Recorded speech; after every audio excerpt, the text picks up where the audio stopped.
Yeah, well, I was just happy you brought this subject up because we talk about it all the time. We get to coach hundreds and hundreds of nonprofits. We had the privilege of doing that throughout the year, throughout our entire evolution. But we talk about how no matter how many reps, no matter how many successes you have, how difficult it is to ask people for money, how uncomfortable it is to make that ask.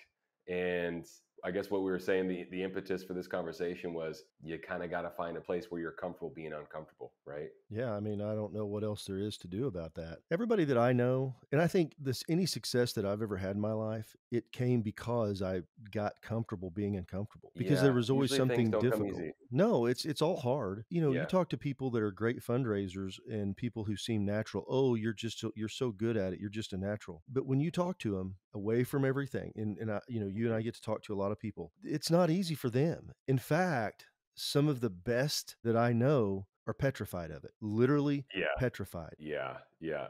It's so funny because like it'll be, I daydream about the situation where we're talking to world class fundraisers because we know some of them and they'll look around and make sure no one's listening. They'll be like, Jason, Trevor, that was really hard. Yeah, Like, my and that's palms the are thing. sweating. My You know, palms are yeah, sweating. exactly, exactly, and you're like, "Really?" Because Whoa. You seem you like a sounded natural to me. fantastic at it and you did great. It's the same thing Yeah. as stage fright. Some of the comedians, some actors, performers, singers, once they get going, they're fine, but they talk about right before that, they're just mortified, they're petrified, they're, Isn't that stage fright, crazy? all the things. And Gosh. there's a couple of people I know, specifically, these are ladies who've been doing this for a long time. And I was asking them, I said, well, how did you get comfortable? And they said, I never have. I had an immediate understanding about that because I was at the gym the other day and I'm talking to a guy I see there all the time. And, my wife was working out at the same time. She went to work, do her thing. And I just went over there and sat by this guy. His name's Paul. We were kind of in the waiting area. And he goes, what's the matter, man? You not feeling it today? And I said, Paul, I don't ever feel it. I don't feel it any day, sir. There's not one day that I've ever gone to the gym where I was going, yeah, I'm going to go lift weight. I've never felt that way. Yeah, Now, once I do it, I'm always glad I'm doing it and I feel good for after I sure. do it. But there's not ever a Yeah. time where I woke up and going, wow, I'd rather roll over and sleep another 30 minutes or sit here with a Yeah, cup of who wouldn't coffee wanna do or that? do something. Yeah, That's the reality, but I just make a choice. And I think that's what these ladies were conveying to me yeah, is it was separately, but both of them basically said the same thing. I've never gotten used to it. I've yeah. never gotten comfortable doing it. Asking And other and I people for and I money. think that's where I Right. think that's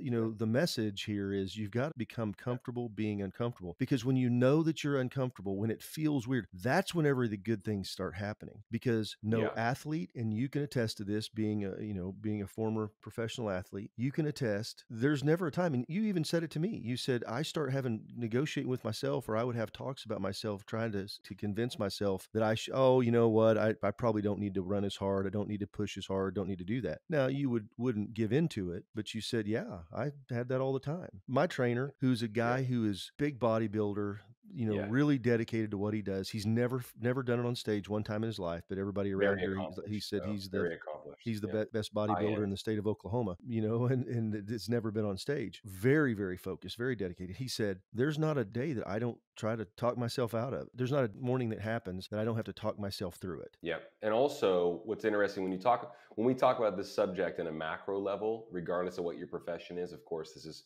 meant to go out to the folks that are raising money and making these asks. And we're doing our very best to encourage you. But just talking about it, there has to be a certain level of understanding of delayed gratification as well. Do you find that? Yeah. Where, you know what I mean? Like, you know what I mean? Like, it's almost just like it's always dangled in front of you and it's uncomfortable and your palms are sweating, you're nervous and, Mhm. you still got to do it and you care and all these things. I always say this funny thing. Who do I say this to everybody actually when they say they're nervous? I go, whether it's my 19-year-old daughter or someone in our company or whatever, they're like, I was really nervous. And I say, oh, you know what? That's okay. Nerves are good. It means you care, Yeah. you know? Well, You know? I have never met somebody in the fundraising business. We do all these coaching sessions, and I've never had anybody come on where they go, "Yeah, I've got this down. I don't have a problem asking for this. Don't have a problem doing that. Yeah. Everything's good and smooth and sailing. It's all easy." Never, Yeah. not one time Nope. has that ever happened. And I think if you're a professional fundraiser, if you're at there,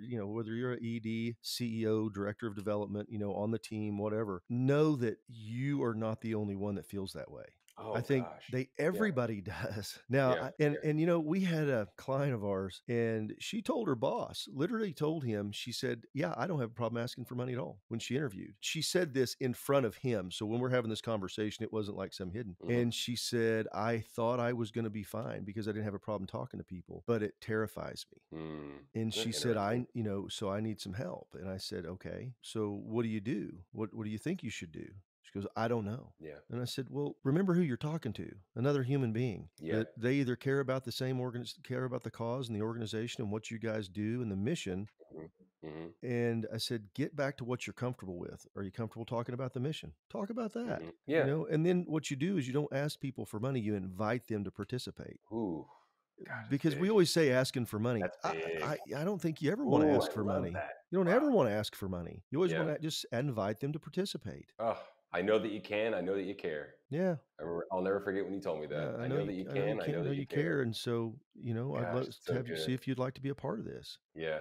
And It's really then it's interesting. up to them whether they accept it or not. Because Yeah. see here, because then they're not rejecting you, they're just not accepting the offer. It has nothing to do with you because what we're afraid of and and I am too. I'm Mhm. terrified of this. I don't of rejection. I don't wanna be rejected. Oh God. Yeah, of We course. just had a sales Yeah. meeting that I stressed for 3 weeks about it, and I said, Mhm. there was 2 things. One, I didn't want and one of my 2 goals was I didn't wanna put everybody to sleep, Yeah. and it was because I care about what we're doing, but I was very, very nervous about it and not anxious, I mean, just, Yeah. 'cause I wanted it to be right, Yeah. and I think that when we're going out and we're trying to raise money for our cause, whether it's we're getting sponsorships, underwriting, whether it's year-end giving, any of that, we gotta bring it back 1, bring it back to our mission, and then That's 2, home base. That's home invite base. everybody to participate. Give it God, to I them in love a it when you put it digestible that deal way. and then just make an invitation. I love it when you put it that way. Invite them to participate. It's different than asking. Yeah, there's a paradigm shift mentally there, right there for folks if they're willing to take advantage of it. Yeah, Whoa, and then so finally, good. just know it's okay, it's okay. You're not gonna feel comfortable. Okay, so it Yeah, feels weird. and you're Okay. also not going to bat 1,000. But but put it down when you're gonna call somebody, you're gonna meet with them, do whatever it is you're gonna do, however you're set up. You put it on your schedule and there's no backing out. Once it's on my schedule, I will follow through. I'm going to follow through because it's on my schedule. Your commitment is not to not a certain feeling. Your commitment's to the schedule. I have an I appointment love with that. Trevor. I've got to come talk to him. I'm going to talk to him. Now, Hmm. whether he comes away with something or not, it's not up to me. It's up to him. And I Hmm. think that's the other part is we put so much pressure on ourselves and we start talking ourselves out of it that we're already convinced that they're going to say no before we've ever asked them. So then we don't because we're thinking about the rejection that we might have, which Hmm. probably won't. I can't Hmm. tell you how many times I had over the years, I had people come and ask me for money and I'm, in fundraising, asking me to participate or they'd ask for something and they would way under ask. I was mentally prepared to give more because I was going Yeah. to, because if I was having a meeting with you, I was going to give something. Yeah. Because otherwise I would just said, no, no, thanks, and not waste my time. You get to create your own number when you're in this position. There's so many I've had some fascinating conversations with folks. A good buddy of mine's a defense attorney that Mhm. we ride bikes together. And I remember when he first broke in, he was telling me about like what he'd say it would cost for a case. And I was like, well, it sounds like you get to make up your own number, kind of. He's like, Yeah, well, yeah, there's no like going rate like online, for this yeah, course or whatever. And yeah. I'm like, wow. I was like, you get to make your number. I was like, I bet when you first started, you were asking for some numbers and then folks said yes. And it blew your hair back and you're like, oh, wow, I could have asked for more. And he's like, yeah, Well, 100%. here's a great example about, the number game, asking somebody for money versus asking them to participate. A friend Yeah. of ours, Casey, Oh, I tremendous love Casey. fundraiser. He's really Yeah, he's good. great. I'd like to have him come on again just to talk about And this topic. he's But really good. but Yeah. he goes to a gentleman. He has a mind that he's going to ask. He has a number in mind he's going to ask for. It's Ask $50,000 for a year. big dollars too, by the way. He was going Yeah. to ask for $50,000 a year for a 5-year commitment. So $250,000 over 5 years. Huge. And that's his number. It has nothing. It's, he didn't ask for the number. It's just that's what he's going to go ask for. He gets there and the guy says, "Hey, yeah, well, listen, I just got to tell you, my wife's on me about some stuff. I'm kind of overcommitted. So I'm going to have to kind of back off of what I was planning on doing." What's Casey do? Because he's in his own head. Well, maybe he'll do 25,000. He was thinking 50. This is what happens because he didn't ask for a number. He was still, we're here to It was help. an We know that invitation. you want to participate. It's an Yep. invitation. mission. And the guy gave $100,000 a year for 5 years, $500,000. Yes. And said, give me a year or so and I probably can bump this up, but I'm going to start off at $100,000 a year for 5 years. And it's just a perfect example how we will play in our mind a game that we can't possibly win because we'll speak when we shouldn't be speaking. Well, we'll talk ourselves out of something. Yes. Chances are he could have went and just not even asked. Yeah, precisely. So, being comfortable, being uncomfortable, you just, he kept his mouth shut. He didn't say anything. He was and he said, he goes, I really was devastated that this is first thing this guy says. And then he said out of nowhere, he goes, because I didn't start talking. I listened. I was comfortable being uncomfortable because he said it was really uncomfortable. Yeah, it's nerve-wracking. Yeah. Then he comes away with a $500,000 commitment. There's another lady, and we were visiting with her, and she was talking about raising money. They had a facility, and she was getting $125,000 commitments for this with basically no naming. You get to name a room. I mean, it was not much, but she was doing that. And I said, do you enjoy that? And she said, no, not really. And I said, what about after? She says, oh, no, I'm still terrified. Yeah, you're really good at it. Do you like it? No. No.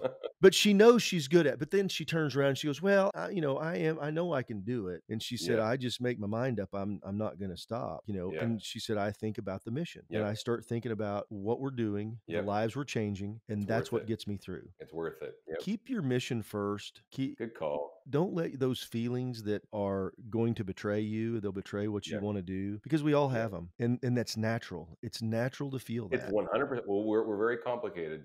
We're a very complicated species. That's very, and the best fundraisers, the people that you hear about and you go, oh man, wow, she's really got it together. She's this. And chances are, and if she doesn't feel this way, I'd like to know who she is because I'd like to interview her because I would like to hear that because I've never found anybody that has said this. They still pee their pants. They still go through that. They still have to, sit there and get in their car. They're sitting in their car going, okay, you can do this. You can do this. Yeah. Wow. I could maybe send a text and just tell him next week, try to put it off. And then they go, nope, it's on my calendar. I'm going to go do it. I've got an appointment. The kids need this, 100%.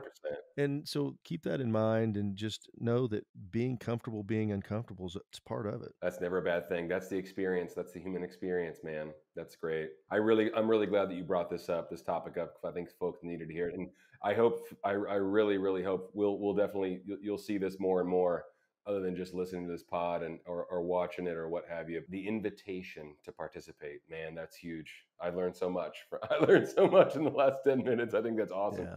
If anybody, if you're watching this on YouTube and you've experienced this, share it with us. Give us a comment. Of course, subscribe. If you're listening to this, Apple, Spotify, download, rate, review, comment, all that good stuff. 5 stars only. 5 stars. Come on, we need 5 stars. Yeah. 4 means you're willing to listen to some other nonprofit podcast, and we just it just really helps to get it out there for other nonprofit. But definitely, if you would share that with somebody, it would mean a lot to us. Yep, we're listening and we're talking. So thanks everybody for tuning in. Thank you, brother. That was massive. Thank you, man. Really good. It's all good. Appreciate it. All right. See ya. Hey everyone, thanks for listening. If you love our podcast, click the download button, rate us, and follow us on social media at HGA Fundraising. Get out there, start fundraising, and raise more money. See you next time.